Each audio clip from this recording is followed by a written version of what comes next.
네, 4월 달, 5월 달 되면 굉장히 결혼식이 많죠. 네, 가정의 달 5월을 맞이해서 지출도 많은데 4월 달, 5월 되면은 여기저기에서 결혼한다는 소식, 좋은 소식이지만 또 부담이 되는 소식이죠.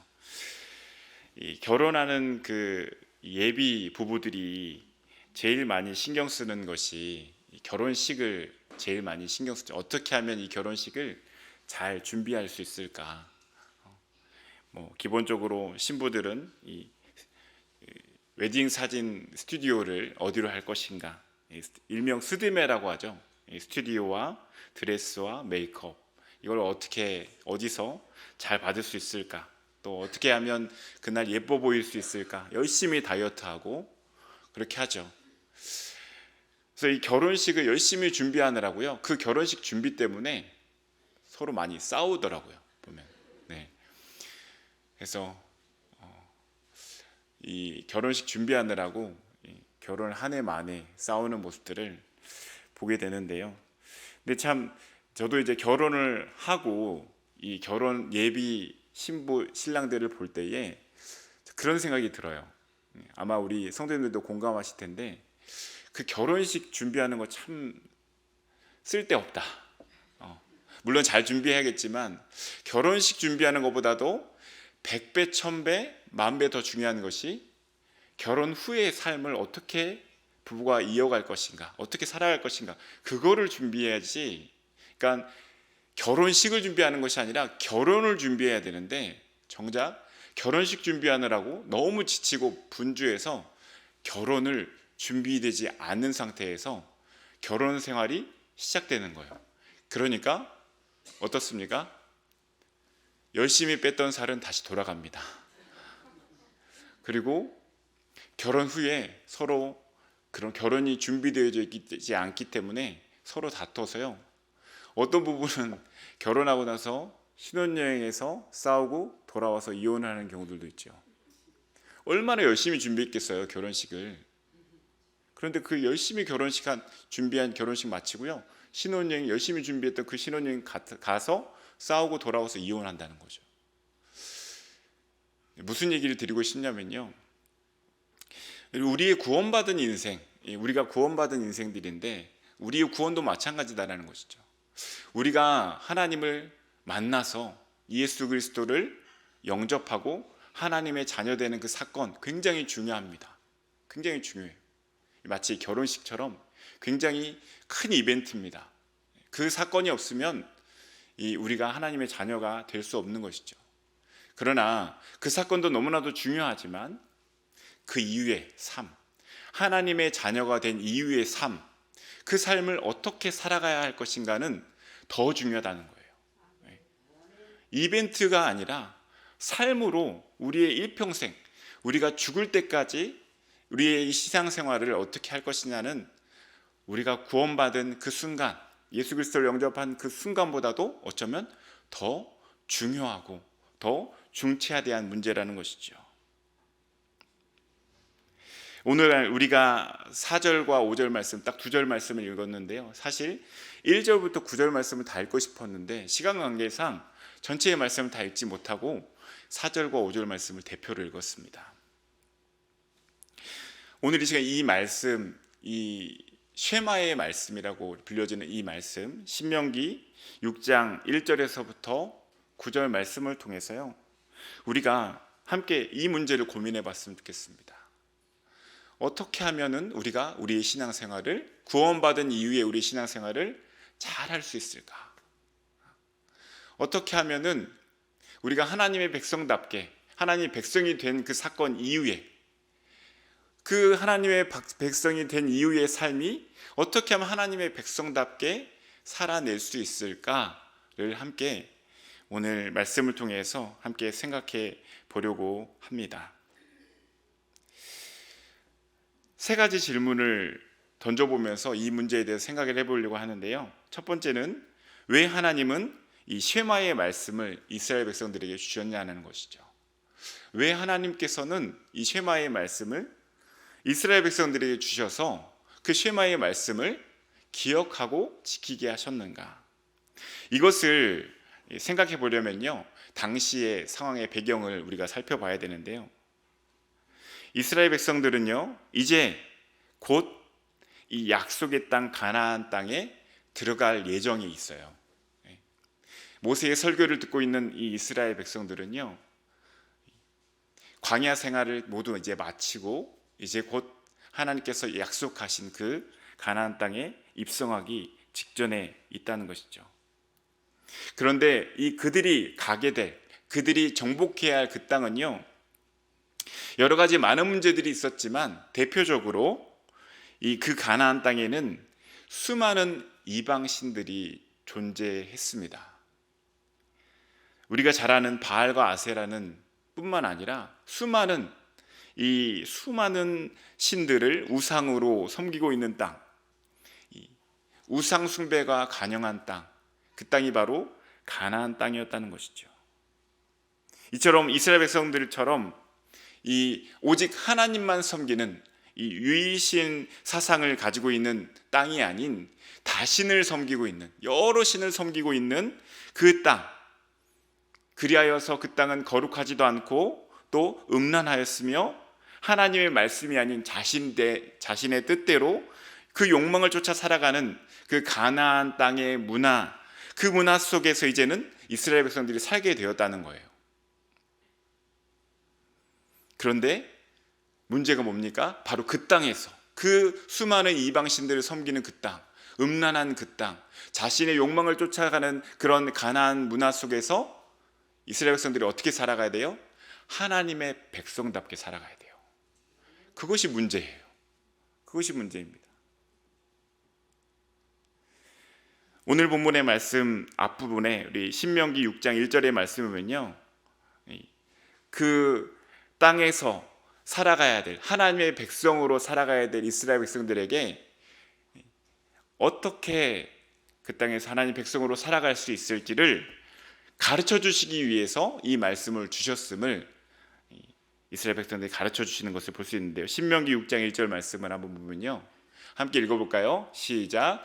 이는 곧 너희의 하나님 여호와께서 너희에게 가르치라고 명하신 명령과 규례와 법도라 라고 이야기합니다. 네. 그 다음 절이 나오는데, 이어서 너희가 건너가서 차지할 땅에서 행할 것이니 라고 이렇게 끝까지 맺어지죠. 네. 뭐라고요? 6장 1절의 그 하반절 말씀에 뭐라고요? 너희가 건너가서 차지할 땅에서 행할 것이라는 거예요. 네. 이 율법을 주신 이유가 뭐냐? 이 토라, 이 말씀을 주신 이유가, 목적이 뭐냐? 바로 쉐마의 말씀을 주신 하나님의 목적은 그 땅에 가서, 너희가 건너가서, 너희가 이 요단강을 건너가서 하나님 주신 그 약속의 땅을 차지한 그 땅에서 너희가 하나님의 백성답게 살게 하도록 좋은 지침, 중요한 지침을 주시기 위해서 이 쉐마의 말씀을 주셨다는 것입니다. 왜 그럴까요?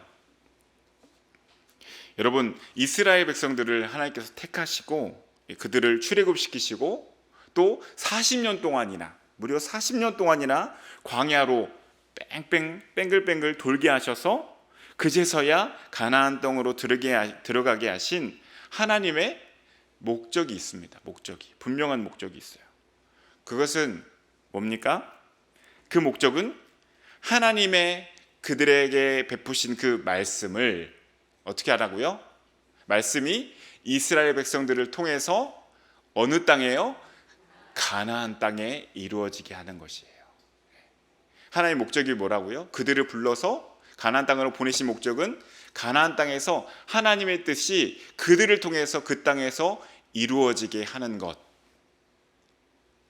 좀 더 정리된 말로 하면은 하나님의 나라가, 하나님의 통치가 가나안 땅에 임하게 하는 것.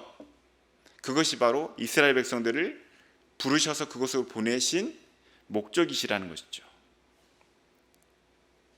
그런데 분명 이 녀석들을 그냥 아무런 무장 없이, 아무런 지침 없이 가나안 땅에 내보내면 분명 그 목적을 잃어버릴 게 불보듯 뻔한 거예요. 그래서 하나님께서 이 쉐마의 말씀을 통해서 핵심적인, 이 많이 가르쳐 주면은 잊어버리니까 핵심적인 그 내용을 가르쳐 주시면서 그 땅에 가서 이 말씀 붙들고 하나님 백성답게 살아라 라고 이렇게 주신 말씀이라는 것이죠.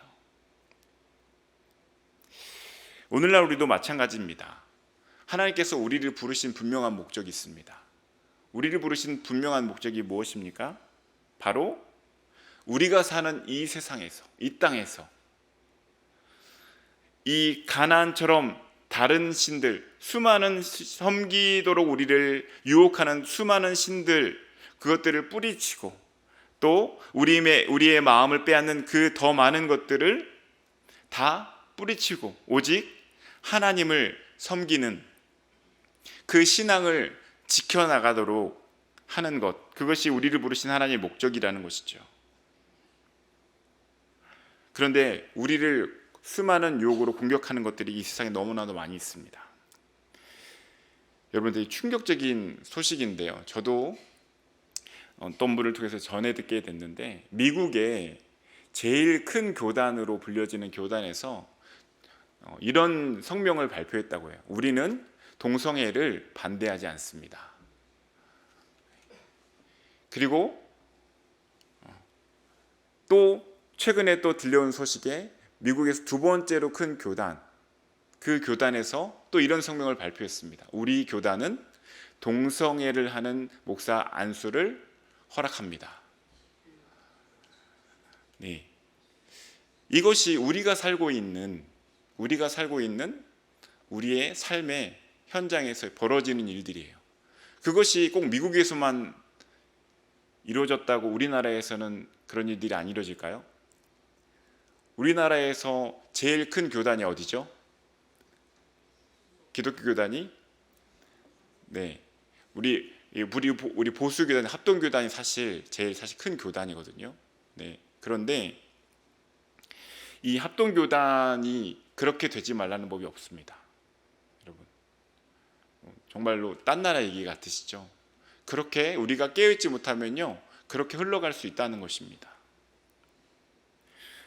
드라마를 틀으면요, 갑자기 뜬금없이 동성애 이야기가 나와요. 또 우리 자녀들이 읽는 웹툰, 소설, 그런 내용들에 보면요, 정말로 뜬금없이 동성애 이야기가 나옵니다.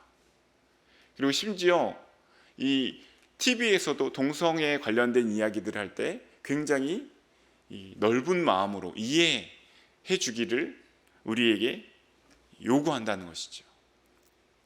자연스럽게 스물스물 이러한 하나님을 기쁘시게 하지 못하는, 마치 이 가나안 땅에 있는 그 악한 그 문화와 습관들이 이 이스라엘 백성들에게 점점 스며들 수 있었던 것처럼, 우리 살고 있는 이 세상의 우리의 문화 가운데도 우리의 신앙을 위협하는 수많은 그 위협들이 우리에게 계속해서 도전해 온다는 것이죠. 여러분, 타투 문화 어떻게 생각하세요?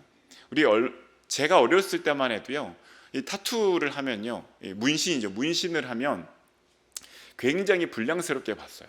네, 그렇죠. 이게 조폭들이나 어깨 형님들이나 하시는 등에 용문신하고 이런 문신으로 생각하고, 심지어 문신을 하는 사람은 어딘가에서 공공장소 잘 받아주지 않는다든지 이런 일들이 있었다는 것이죠. 그런데 요즘 어떠죠? 요즘에는요, 이 타투가 문화가 되어서요, 이 젊은이들이 이 팔과 다리와 온몸에 화려한 이 타투를 하는 것을 이 자기의 취미로 여기고요, 또 그런 것을 문화로 그냥 받아들이고 있습니다. 여러분, 시간이 지나면요, 문화라는 것은 점점 자연스럽게 스며들게 돼요. 그곳에 살고 있는 사람은 자연스럽게 그 문화를 습득하게 되고 받아들이게 되고 융화돼 버리게 된다는 것이죠. 그래서 이스라엘 백성들도 반드시 그 가나안 땅에 들어가게 되면 그렇게 되는 것이 수순이었습니다. 그래서 하나님께서 그렇게 되지 말라고 쉐마 말씀을 그들에게 가르쳐 주시는 거예요. 그들에게만 가르쳐 주셨나요? 저와 여러분에게도, 우리에게도 이 말씀을 동일하게 가르쳐 주시면서 이 세상에서 이 더럽고 추악하고 또 이 냄새나는 이러한 세상 가운데에서 너희가 하나님의 백성답게 살게 하기 위해서 내가 이 쉐마 말씀을 너에게 주었노라 라고 이렇게 말씀하시면서 오늘 우리에게 이 말씀을 주셨다는 것이죠. 우리가 하나님께서 우리에게 행할 그 명령과 우리가 행할 명령과 규례와 법도를 잘 지켜 순종하면은 하나님께서는 내가 너를 축복하겠다라고 그렇게 말씀을 하고 계십니다. 신명기 6장 3절의 말씀에 보니까 이스라엘아 듣고 삼가 그것을 행하라 라고 이야기합니다. 그리하면 하죠. 그리하면부터 시작해서 우리 같이 읽어보겠습니다. 시작. 그리하면 내가 복을 받고 내 조상들의 내 하나님 여호와께서 넘겨주세요. 내게 행하신 것 같이 젖과 꿀이 흐르는 땅에서 내가 크게 번성하리라. 아멘. 우리가 그 말씀대로 하나님 주신 그 지침대로 이 땅에서 이 땅의 문화 받아들이지 않고 이 땅의 문화에 융합되지 않고 하나님의 자녀답게 살아가려고 우리가 순종하며 나갈 때에 하나님께서 그런 사람에게 복 주신다는 것입니다. 그리고 그러한 사람에게, 그러한 아들, 딸들에게 젖과 꿀이 흐르는 땅에서 내가 크게 번성될 것이다 라고 이렇게 말씀하십니다. 복과 번성을 허락해 주신다는 것이죠. 이스라엘 백성들은 이 복과 번성을 허락하심을 약속을 받았습니다. 여기에서 이 젖과 꿀이 흐르는 땅에서 라는 이 표현은요, 우리가 좀 문화적으로 좀 이해를 해야 되는데, 젖이 흐르는 땅이다. 실제적으로 젖이 그곳에 그 땅에 이스라엘 땅에 가면은 젖이 흐르고 있는 것이 아니고 목축이 잘 되는 땅이다라는 것이죠. 젖이 흐르는 땅, 바로 너희가 내 말씀에 순종할 때에 목축이 잘 되는 축복을 줄 거야 라고 이렇게 말씀해 주시는 거예요. 꿀이 흐르는 땅은 무엇입니까? 이 꿀이 흐르는 땅은요, 이 꿀을 이스라엘에서는 당시에 두 가지 방법으로 이것을 채취를 하는데, 하나는 우리가 잘 알고 있다시피 벌을 통해서 꽃에서 이 꿀을 추출하는 방법이 있죠. 또 하나의 방법은 뭐냐면 이 대추와 같이 그 나라의 이 특산물인 이 대추와 같은 그런 이 열매를 통해서 그 열매를 가지고 꿀을 만들어서 얻는 방법을 취하는데요. 오늘 본문에서 말하고 있는 이 꿀은요, 바로 이 두 번째 과일로부터 얻어지는 꿀을 이야기하거든요. 그래서 이 과일로부터 얻어지는 땅, 그 꿀이 흐르는 땅이라고 하는 것은 과일이 그 땅에 풍성하게 열리게 하는, 그런 농사가 잘 되게 하는 축복을 하나님께서 주시겠다라고 하는 그러한 이 번성의 약속이다라는 것이죠. 여러분, 오늘 이 말씀을 함께 읽는 이 말씀을 함께 밟는 우리도 동일하게, 우리가 농사를 짓진 않지만, 우리가 육축을 짓는 그런 목축을 하진 않지만요, 하나님께서는 그 시대에 맞게 축복하시잖아요. 그래서 우리가 하는 모든 일들, 이것을 우리가 어떻게 받아들여야 하냐면, 우리가 하는 그 모든 일들, 하나님의 말씀대로 순종하며 살아가며 그 말씀대로 살아가기려고 이 몸부림치는 그 과정 속에서 우리가 하는 그 모든 일들, 그 일들에 하나님께서 축복하셔서 큰 열매가 맺게 하여 주시고 또 더욱더 번성케 하시는 축복을 우리에게 주신다는 것을 이 말씀을 통해서 깨달으시는 우리 모든 성도님들 되시기를 주의 이름으로 축복합니다.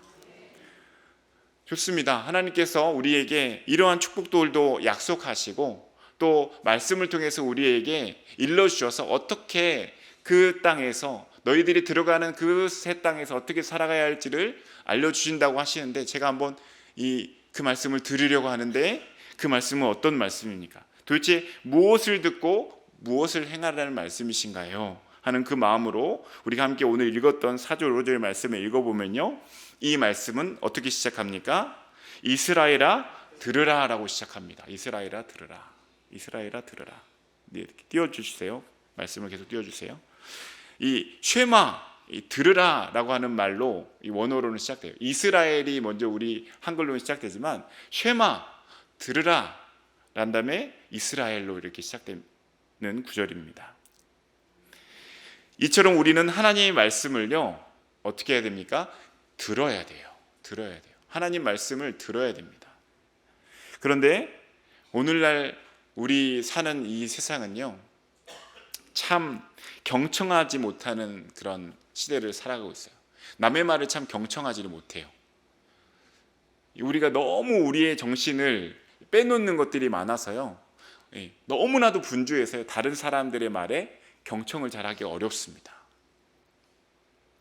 또 집중하기 참 어려운 시대를 살아가고 있어요.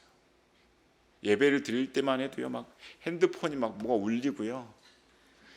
그리고 막 내가 예배 드리러 나올 때 가스레인지에 내가 가스레인지를 끄고 나왔나, 아니면 그 중간 밸브를 잠그고 나왔나, 막 이런 생각 들고요.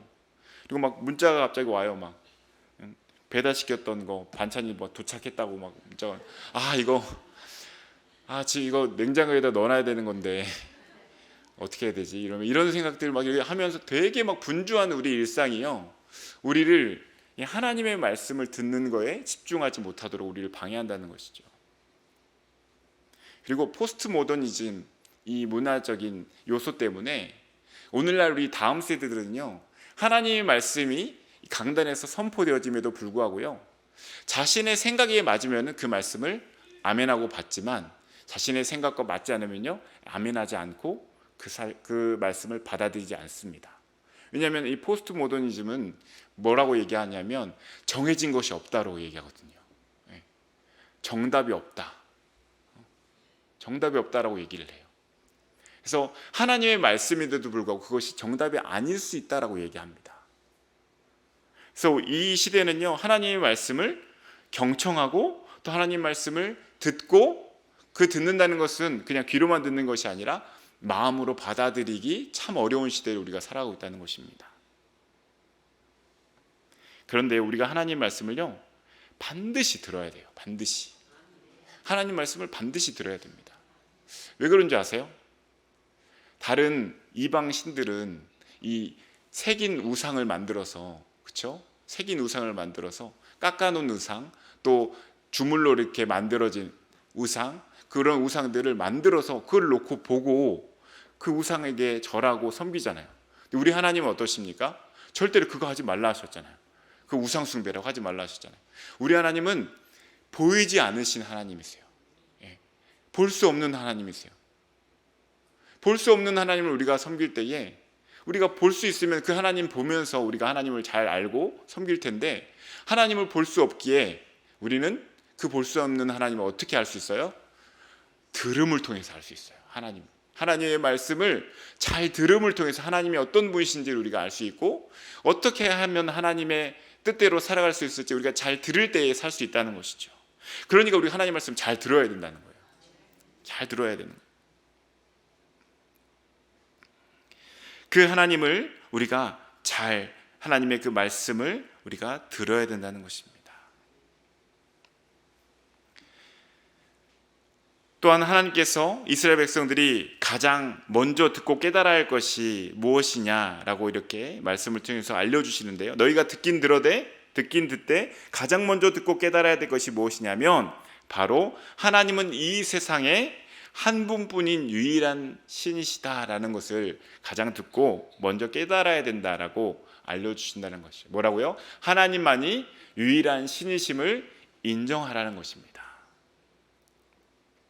신명기 6장 4절 말씀에 보니까 이스라엘아 들으라, 우리 하나님 여호와는 오직 유일한 여호와이시니, 오직 유일한 여호와이시니, 오직 한 분뿐이시라는 거예요. 하나님.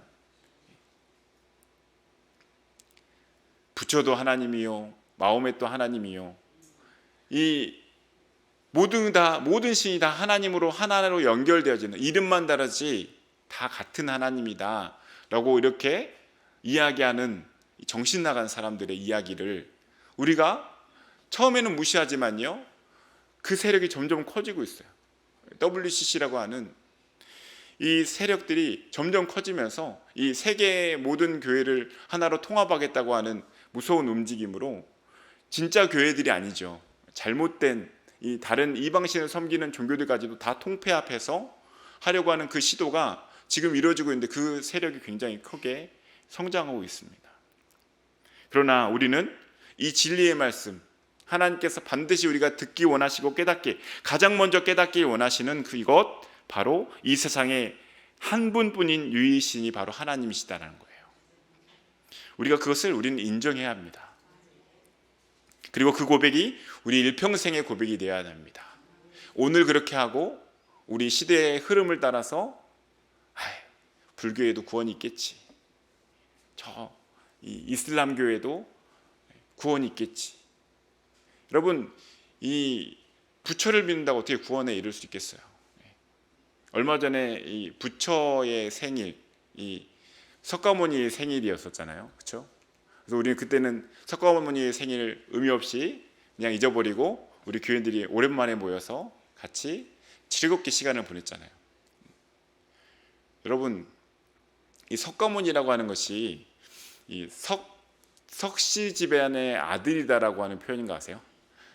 석가모니라는 게 석가모니가 이 석씨 집안의 석씨의 아들이라고 하는 뜻을 가지고 있대요. 석가모니 이름이 그렇게 해석이 되어지는 거예요. 여러분, 그 사람의 아들, 인간이었던 그 사람을 믿는다 우리가 어떻게 구원에 이를 수 있겠습니까? 그렇죠? 우리는 정말로 유일하신 그 하나님만을 믿고 그 하나님만을 섬길 때에 우리가 진정 구원에 이르는 하나님의 축복을 누리게 된다는 것이죠. 또 하나 하나님께서 우리에게 들어야 할 말씀을 이야기하시는데, 그러므로 그 하나님만이 유일신이시기 때문에 우리는 그 하나님을 사랑해야 된다라고 이렇게 말씀하고 있습니다. 제가 오늘 설교의 제목을, 이 말씀을 따서 설교의 제목을 땄는데, 신명기 6장 5절 말씀을 한번 같이 읽어보겠습니다. 시작. 너는 마음을 다하고 뜻을 다하고 힘을 다하여 내 하나님 여호와를 사랑하라. 아멘. 하나님만이 유일신이기 때문에 그 하나님 여호와를, 내 하나님 여호와를 사랑하라는 거예요. 우리의 삶에도 우리에게 더 많은 사랑을 요구하는, 우리에게 우리의 사랑을 요구하는 것들이 굉장히 많아요.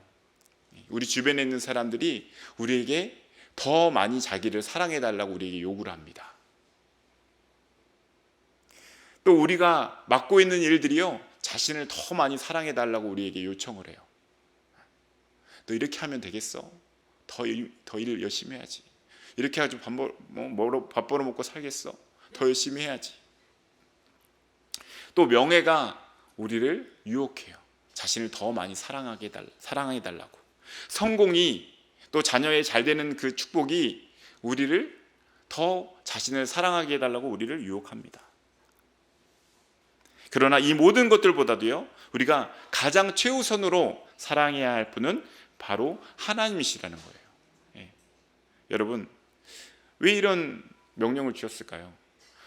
사랑하게 되면, 이스라엘 백성들이 아무리 그들이 이 낯선 그 가나안 땅에 들어가서 그들이 이방인으로, 사실 그렇잖아요. 그들 입장에서는 가나안 땅으로 들어가는 이스라엘 백성들이 사실 가나안 백성 입장에서는 이방인인 거잖아요. 그렇죠? 그래서 그 이방인인 이스라엘 백성들이 가나안 땅에 들어가서 그들을 정복하고 그 땅에서 살아갈 때에 어떻게 그 수많은 영향력들을 그냥 배제해버리고 살 수 있겠습니까? 자연스럽게 스물스물 이 치고 들어오는 그 문화들을 어떻게 끊어낼 수 있느냐? 가장 좋은 방법은 하나님을 사랑하는 거예요. 하나님을 사랑하는 거. 하나님을 그 무엇보다도 사랑하게 되면, 이스라엘 백성들이 하나님을 그 무엇보다도, 자신의 생명보다도, 자신의 자녀보다도, 자신의 성공보다도, 자신의 명예보다도 하나님을 사랑하게 되면요, 그 어떤 문화의 공격이 쳐들어와도요, 받아들이지 않고 쳐내고 하나님의 백성답게 살 수 있다는 거예요. 그래서 하나님께서는 그들에게 이 명령을 하시는 것입니다. 내 하나님 여호와를 사랑하라. 그런데 하나님께서 요구하시는 그 사랑은요, 반쪽짜리 사랑이 아닙니다. 전인적인 사랑을 우리에게 요구하셨어요. 이스라엘 백성들이 요구하시는 사랑은 어떤 사랑이었느냐? 신명기 6장 5절 말씀에 보면요, 한번 같이 읽어볼까요? 시작. 마음을 다하고 뜻을 다하고 힘을 다하여 사랑하라 랍니다. 네, 좋습니다.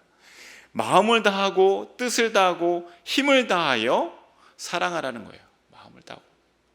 여러분, 마음은요, 이 레바브라고 하는 그 원어인데, 이 사람의 가장 중심이 되는 곳을 말합니다. 사람의 중심. 그래서 이것은 우리 사람의 어떤 영역이냐면 생각과 의도의 영역이에요. 우리의 생각과 의도. 어떤 일을 할 때에, 어떤 일을 바라볼 때에 이 생각과 의도의 영역입니다. 지적인 영역이죠. 또한 이 뜻을 다하고라고 하는데요. 뜻은 네피시라고 하는데 이 영혼을 의미하는 단어로서 이 감정과 열정의 영역을, 지정의에서의 정의 영역을 이야기를 하고 있는 것이죠. 또 힘을 다하여라고 할 때 이 힘은 메오드라고 하는 단어로서 이 넘치는 것, 의지에, 뭔가 하려고 하는 그 의지 있죠. 의지의 영역이라서 지정의의 의의 영역에 해당되는 것이에요. 그래서 하나님께서 이 6장 5절 말씀에서 마음을 다하고 뜻을 다하고 힘을 다하여 하나님을 사랑하라는 것은 뭐냐면 너희가 이 생각을 다하여서, 너희의 생각과 의도의 영역을 다하여서, 또 너희 감정을 다하여서, 또 너희의 의지를 다하여서, 이 너희의 전 인격을 다하여서 하나님을 사랑하라 라고 이렇게 말씀하시는 것입니다.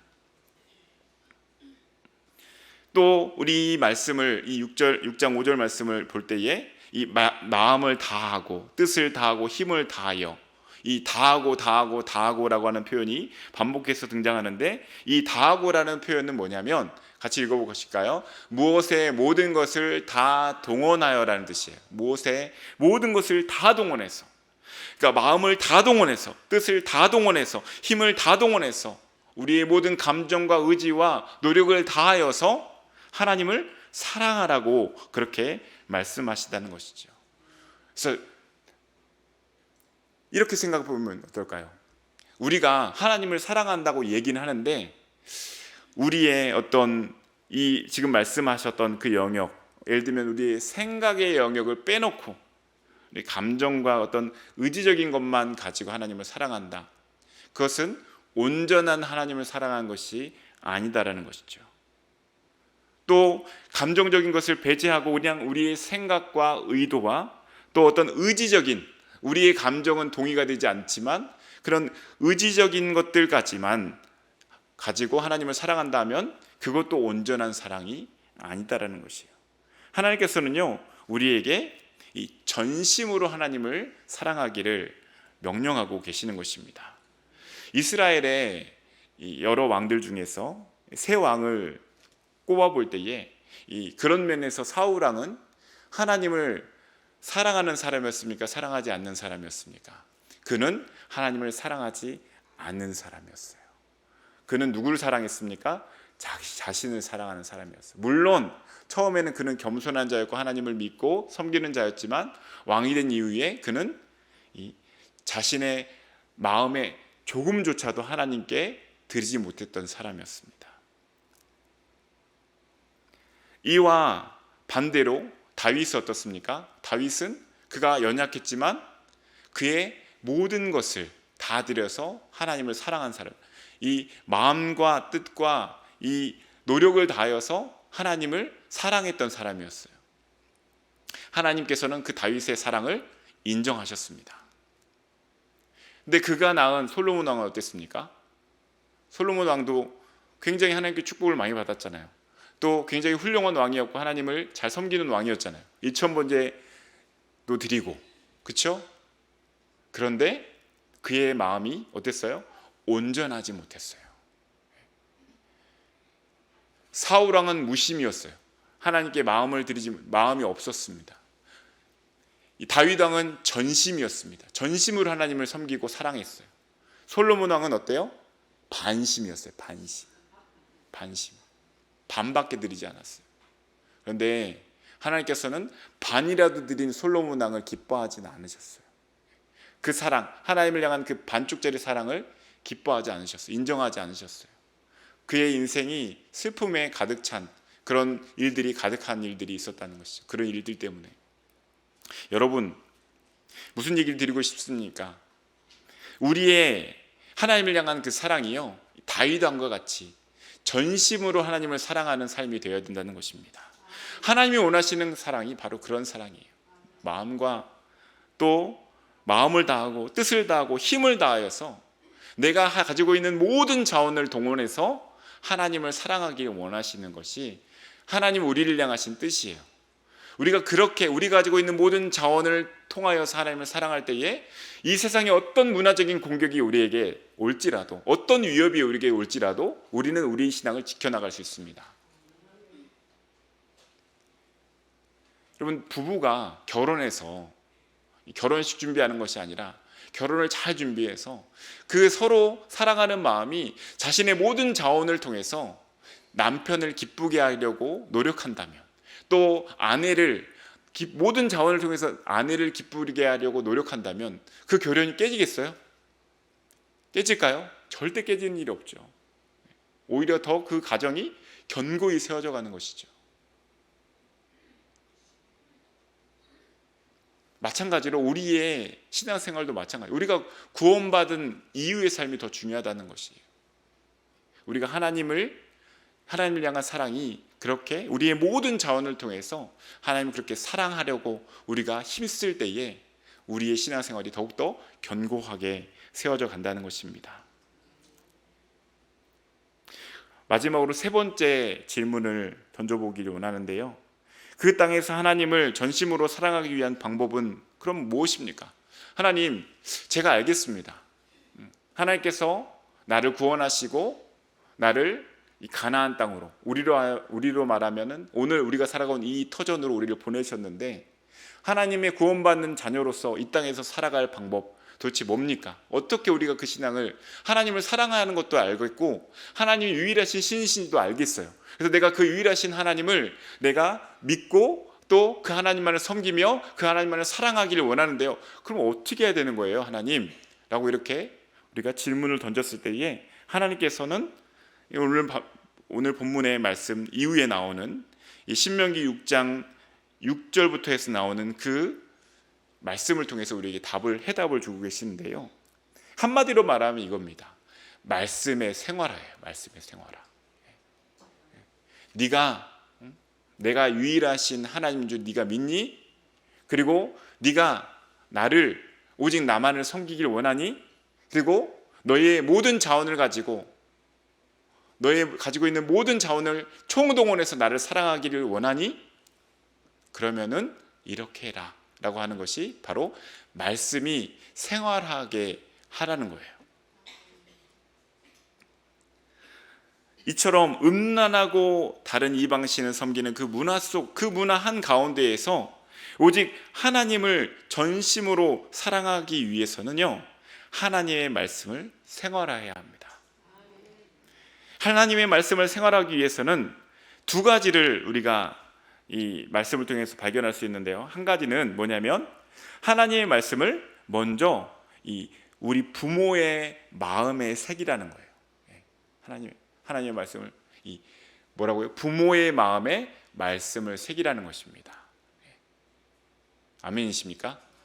네, 여기 부모님들이 많이 계신데 부모님의 마음에 하나님의 말씀이 새겨져야 된다는 거예요. 왜 그럽니까? 이스라엘 백성들이 지금 이 이스라엘 백성들이 가나안 땅에 들어간 이 세대만 그 땅에 살 게 아니잖아요. 그 땅에 수많은 또 낳고 해서 그 후손들이 그 땅에 살아가야 되잖아요. 그러면 그 세대의 사람들만 하나님 잘 섬기고 하나님 유일신인 것을 믿고 또 하나님만 그렇게 사랑하면 되는 것이에요? 아니잖아요.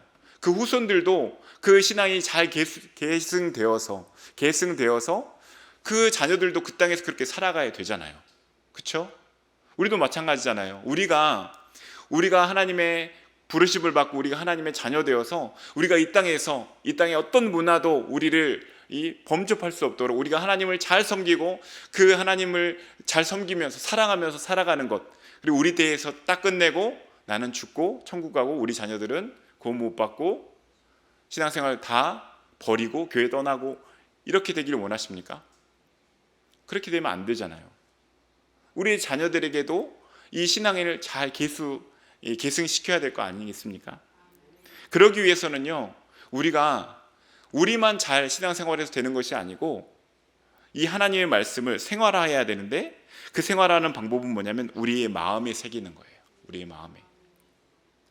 우리의 마음에 새기라고 하는 것은요, 이 자녀들에게 이 하나님의 이 말씀을 가르치되 이 이론적인 것을 가르치라는 말이 아닙니다. 하나님의 말씀을 묵상함을 통해서 우리의 신앙의 경험과 체험을 통해서 우리 자녀들에게 그것을 나눠주라는 거예요. 가급적이면 어릴 때 나눠주는 게 더 좋습니다. 어릴 때 그들의 삶에 중요한 것들이 정해지기 이전에, 중요한 그들의 마음속에 있는 그 생각과 그들의 사고가 굳어지기 이전에 전해줘야 된다는 것이죠. 근데 늦었다고 생각할 것이 아니라 지금이라도 늦지 않았습니다. 반복해서 우리 성도님들이 가지고 있는, 우리의 삶 속에서 경험했던 그 하나님의 주셨던 그 경험들, 신앙의 경험들, 우리를 어려움 가운데에서 우리를 구원하셨던 그 은혜와 경험들, 또 하나님께서 주신 그 신앙의 그 신비한 체험들, 그 모든 하나님의 인도하신 그 체험들을요, 어떤 말씀의 이론적인 것을 가르치라는 것이 아니라 부모님으로서 그것을 우리의 자녀들에게 가르쳐 주라는 것이죠. 여러분, 이 자녀들이 절대로 부모님들의 말을 듣고 변하지 않죠. 100번 1000번 말하잖아요. 우리 아들한테 뭐 이렇게 얘기를 할 때 어떻게 얘기하십니까? 자녀들한테 제발 좀 이 양말을 벗을 때는 거꾸로 벗지 말아라. 혹시라도 거꾸로 벗으면 다시 돌려서라도, 왜냐면 빨래할 때 너무 힘들다, 내가 다시 그거 하려면. 근데 절대 그러지 않아요.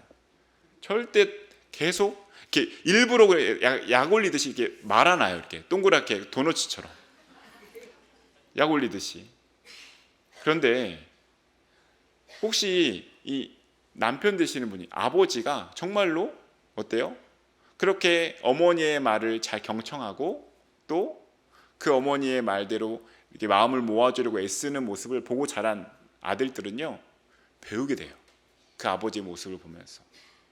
절대로 아버지가 본인은 그렇게 안 살면서, 본인은 이렇게 양말 벗으면서 이렇게 똘똘똘 말아가지고 이렇게 벗으면서 아들한테만 너 양말 똑바로 벗어, 너 엄마 똑바로 도와드려 라고 이렇게 얘기한다고 절대 안 도와줍니다. 아버지가 먼저 나서서 아내를 도와주고 이렇게 섬기는 모습을 보여줘야지 그 아들이 변화되는 거예요. 여러분, 절대로 말을 통해서 자녀가 변화되어지는 것이 아니고, 말을 통해서 배우는 것보다도 우리의 삶을 통해서 배우는 것임을 꼭 기억하시기 바랍니다. 신앙도 마찬가지예요. 우리 자녀들이 우리의 신앙, 부모님의 신앙을 보고 배우는 거지 사실 듣고 배우는 게 아니에요.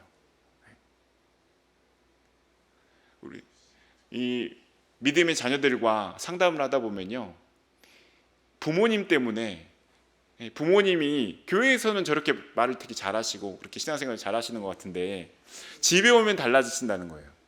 그래서 그거 보니까 제가 하나님이 계시는지 약간 신뢰가 안 간다는 거예요. 제가 신앙생활을 안 하겠다라는 그런 이 상담을 경험한 적이 있습니다.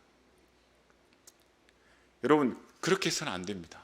물론 너무나도 힘들죠. 그러나 우리의 자녀들을 정말로 우리처럼 이 신앙의 그 계승이 잘 이루어지게 하시기 위해서는요, 우리의 가정에서, 우리의 삶의 모습 속에서 정말로 우리가 하나님의 자녀답게 살아가는 모습을 우리 자녀들에게 보여줘야 된다는 거예요. 보여줘야 돼요. 말만 할 것이 아니라 보여줘야 됩니다. 그렇게 하기 위해서는 이 하나님의 말씀을 우리의 마음에 먼저 새겨야 된다. 우리의 마음에 먼저 새겨야 돼요.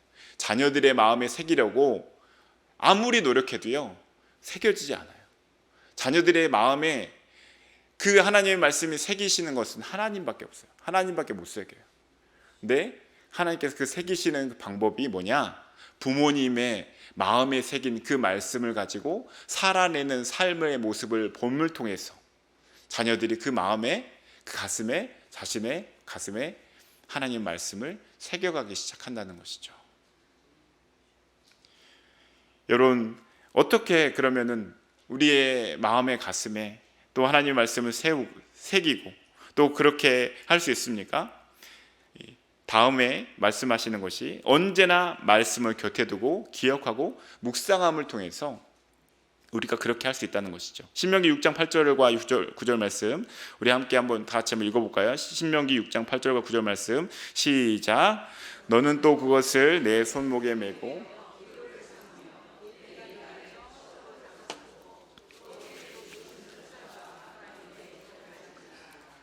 아멘. 네. 참 이 말씀을 읽으면 잘 이해가 안 돼서 사진을 제가 한 장 준비를 했거든요. 사진을 이 테필린이라고 하는 테필린이라고 하는 건데요. 네, 이게 바로 테필린이에요. 네. 약간 좀 특이하게 생겼는데 이걸 어떻게 착용하는 것이냐면 다음 사진 한번 보여주시겠어요? 네, 머리 이마에다가 저렇게 눈과 눈 사이 미간이라고 하죠. 미간에다가 이 차는 거예요. 정통 유대인들은 아직도 저렇게 테필린이라고 하는 것을 이렇게 머리에 미간에다가 차고 다니는데요. 이게 뭐냐면 이 말씀의 문자 그대로 순종하는 거예요. 이 유대인들은 내가 그 미간에 부처 표를 삼아라. 부처 표는 또 그 다음 사진 넘겨보시. 아니 이 사진 다시 그 앞장으로 넘겨보시면 네, 그 다음 사진이요. 여기 아빠와 아들이 있는데 그 아들의 팔뚝에 보면은 감아져 있는 게 있어요. 이게 바로 이 테필린, 이 손에 있는 테필린이요. 또 이마에 있는 것은 이 이마에 다는 이 미간에 붙이는 이 테필린이라는 것이죠. 여기 양피지에 넣은 작은 가죽 상자를 이 미간에다가 달고 다니면서 거기에 이 성경 구절을 적어 넣었어요. 여기에 이 쉐마 말씀뿐만 아니라 성경 구절들을 적어 넣어서 자신들이 이것을 이 미간에 붙이고 다니는 것이죠. 그리고 손목에 감고 기도할 때 이것을 사용한다는 것이죠. 또 그 다음 사진 보시면은 이거는 이 메주자라고 하는 것인데 이 집집마다 이 집에 이 기둥에 이 문 기둥에 보면은 그것을 붙여놔요. 이 메주자라고 하는 것을. 그리고 여기 안에 이걸 열어보면요, 여기에 쉐마 말씀이 기록되어져 있는 그 내용이 거기에 들어가 있는 것이죠. 그래서 이 유대인들이 이 문설주에다가 이것을 붙여놓고 집에서 나갈 때 한번 만져봐요. 만지고 나가요. 그리고 집에 들어갈 때 또 만지고 들어갑니다. 이게 무슨 행동이냐면 내가 이 말씀을 만질 때마다 내가 하나님의 말씀을 기억합니다. 하나님의 말씀 가까이 합니다. 이런 뜻이에요. 그래서 이 말씀을 암송하면서 이것을 만지면서 집에서 나가기도 하고 들어가기도 한다는 것이죠. 여러분, 이것은 무슨 의미입니까? 하나님께서 이렇게 말씀하시는 것, 우리 이 신약 시대를 살아가고 있는 우리는 사실 이걸 문자 그대로 지킬 필요가 사실 없어요. 정확한 이 의미를 알고 우리가 접근을 하면 좋습니다. 이것은 무슨 의미냐면 언제나 말씀을 곁에 두고 기억하고 묵상하라는 거예요. 말씀을 우리가 가까이 하라는 것입니다. 우리의 삶 속에서. 그런데 우리의 삶이 너무나 바쁘죠. 우리 예전에 그런 얘기 있잖아요. 성경책을 이렇게 주일에만 이렇게 툭툭 털어가지고 먼지를 털고 이렇게 가져온다고. 하나님 말씀을 우리 주변에 보면은 이 말씀을 접하고 공부할 수 있는 기회들이 너무나도 많은데 하나님 말씀을 언제나 곁에 두고 묵상하고 기억하는 사람들이 많지 않다는 것입니다. 이 홍수 속에서, 풍요 속에서 우리는 목말라하고 있고 또 풍요 속에서 빈곤에 처해 있는 그런 시대를 우리가 살아가고 있다는 것이죠. 그러나 하나님께서 우리에게 말씀하십니다. 너희가 정말로 이 땅에서 이 문화가 너희를 공격하는 이 세상에서 너희가 하나님의 백성답게 살기 원한다면 반드시 그것을 기억하라는 거예요. 하나님의 말씀을 가까이 하라는 거예요. 하나님 말씀. 하나님을 사랑하고 하나님을 온전히 사랑하되 하나님 말씀을 가까이 두고 그 말씀을 통하여서 묵상함을 통해서 하나님이 어떤 분이신지를 계속해서 깨닫고 또 묵상하라는 것입니다. 말씀을 정리하기 원합니다. 여러분, 우리가 하나님께서 이 이스라엘 백성들을 가나안 땅으로 부르신 분명한 목적이 있다 그랬죠. 그 땅에서도 하나님의 나라가 임하기를 원하셨고, 그래서 그들을 불러서 출애굽시키셔서 광야로 돌게 하시고 가나안 땅에 들어가게 하셨다는 거예요. 우리도 마찬가지입니다. 하나님께서 우리를 부르시고 이 땅 가운데 보내신 이유는 우리를 통해서 이 땅에도 하나님의 뜻이 이루어지기를 원하시기 때문인 거예요. 하나님의 나라가 이 땅에도 우리를 통해서 이루어가기를 원하시기 때문이시라는 것이죠. 그러면 우리는 이 땅에서 우리는 무엇을 붙잡고 살아야 되는가? 바로 하나님만이 우리의 의지할 유일신 되신다라는 것을 우리가 반드시 믿고 나아가야 된다는 것입니다. 아무리 세상의 유혹을 우리에게 하더라도 이 신도 섬겨봐, 이것도 섬겨봐, 돈도 섬겨봐, 명예도 섬겨봐, 물질도 섬겨봐, 성공도 섬겨봐, 인기도 섬겨봐 라고 우리를 아무리 유혹을 하더라도 이 하나님만 섬기고 하나님만 가장 사랑하는 그 하나님을 무엇보다도 우리의 모든 자원을 가지고 사랑하는 삶을 살아갈 때에 우리는 그 어떤 문화적인 공격이 오더라도 하나님의 백성답게 살아갈 수 있다는 것이죠.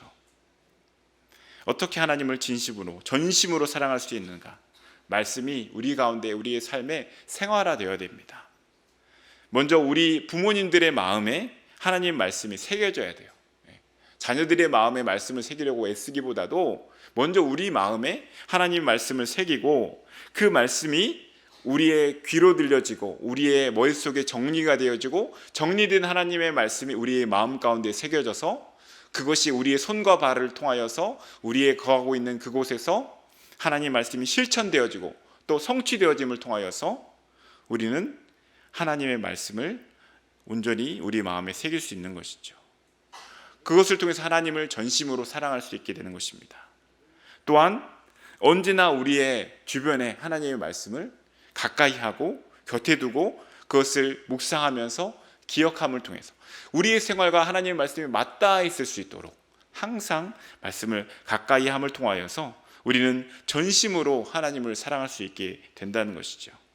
사랑하는 성도 여러분, 오늘 이 시간 하나님을 예배하는 우리 모든 성도님들, 우리가 또 우리 자녀들이 하나님만이 유일한 신이심을, 유일한 하나님이심을 인정하게 되시기를 주의 이름으로 축복합니다. 세상의 다른 모든 신들, 세상의 다른 모든 섬김을 우리에게 요구하고 요청하고 우리를 꿰고 있는 것들, 그러한 것들보다도 우리 하나님만을 최고로 사랑하실 수 있는 우리 모든 성도님들 되시기 주의 이름 축복합니다. 우리의 모든 것을 다하여서 하나님을 사랑하시는 우리 성도님들 되시기를 축복합니다. 우리의 모든 것, 우리의 마음과 뜻과 우리의 모든 의지를 다하여서 하나님을 사랑하실 수 있는 우리 성도님들 되시기를 주의 이름 축복합니다. 그러기 위해서 하나님의 말씀을 우리가 잘 경청하기 원합니다. 듣기를 원합니다. 들으라 이스라엘, 쉐마 이스라엘 하셨던 것처럼 들어라 승배야, 좀 들어, 하나님 말씀 좀 들어 라고 말씀하시는 그 음성을 우리가 듣고 우리가 하나님 말씀 앞으로 나아가야 된다는 것이죠. 또 그 들은 말씀 다 흘려보내는 것이 아니라 우리의 마음에 새기고, 마음에 새긴다는 것을 순종하는 것을 말해요. 마음에 새기고 우리의 자녀들에게도 부지런히 가르침을 새겨서, 이론적인 거 가르치는 거 아닙니다. 우리의 신앙의 경험들을, 우리가 쌓아왔던, 경험했던, 체험했던 하나님을 우리가 나눔을 통해서 우리의 신앙의 대가 우리 대로 그냥 끝나버리는 것이 아니라 약속의 땅에서, 하나님 주신 이 땅에서 우리가 우리의 신앙생활을 하는 그 동안에 우리만 신앙생활로 맞춰지는 것이 아니라 우리 다음 세대들에게도 계속해서 우리의 신앙이 잘 계승될 수 있도록, 그래서 그들도 이 땅에서 세상의 문화의 공격으로부터도 하나님을 향한 그 사랑과 믿음을 흔들리지 않고 그 신앙을 지켜나갈 수 있는 그런 우리의 가정이 되고 또 우리 성도님들이 되시고 우리 자녀들이 되시기를 주의 이름으로 축복합니다.